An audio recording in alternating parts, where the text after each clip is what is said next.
I want to count you down to the open with the top headlines hitting our radar before the bell. Joining me today is Bloomberg's Bob Ivry and also Olivia Sterns. Okay, guys, let's start right now with Apple, which we just heard is now going to be joining the Dow. The stakes are high for the new Apple Watch, which debuts on Monday. Developers from companies like Facebook, BMW are locked away. This is so interesting. In a secret lab, busy testing the apps for the watch. The lab is located at the Apple headquarters in Cupertino, California. It's tightly controlled, you can imagine. Isn't Apple the best at marketing, at creating the drama, this secret lab? How did we find out about the secret lab? Oh, let's see. Apple probably told us about it.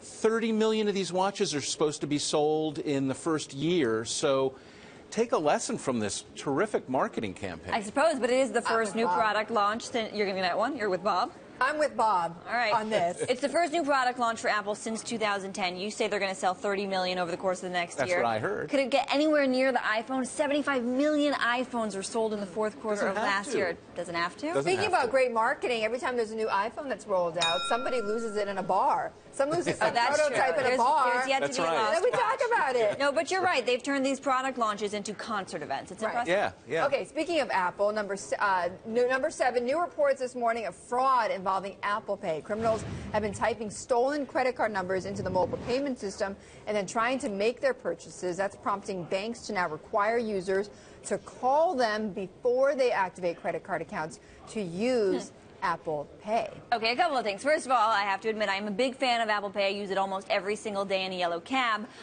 First, I would like to point out that 80% of the unauthorized purchases have been for big-ticket items bought with smartphones at Apple's own stores. So they're buying expensive hardware devices because there's a great resale value. It's not the stuff they're buying from Whole Foods or for Walgreens. So they're buying it at the Apple store. The other very important point is that the technology is not the problem. The problem is with the authorization process with the credit card companies, and the way a lot of people are getting around it is just demanding that you call your bank, which I had to do with Wells Fargo to get my Visa on my Apple Pay. So you're saying that the technology, the advances haven't really caught up to what Apple Pay is? No, the problem is they're entrenching Visa and all the credit card companies. They're still going to them, and that's where the issue is authorizing the credit card user's account with the phone. It is not the actual Bluetooth technology. That is still secure. Well, Apple's been famous for no viruses on their systems, right? So here's a chink in the armor.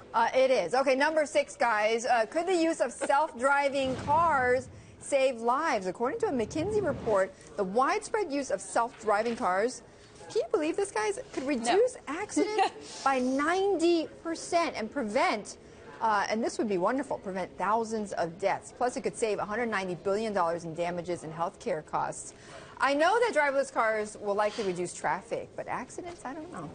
I don't know. It makes sense. And also, maybe the technology will be there, but at the pace at which regulators currently move and Congress does, do you actually think this is going to be legal? I mean, I think this is one of those cases where the forecast. You mean like the whole driverless car? Yeah, I think the driverless car ecosystem that we're getting way too far carried away with this story. I mean, there's an example in the article about how back in 2000 we were saying we were going to have hydrogen fuel cell powered vehicles by 2020.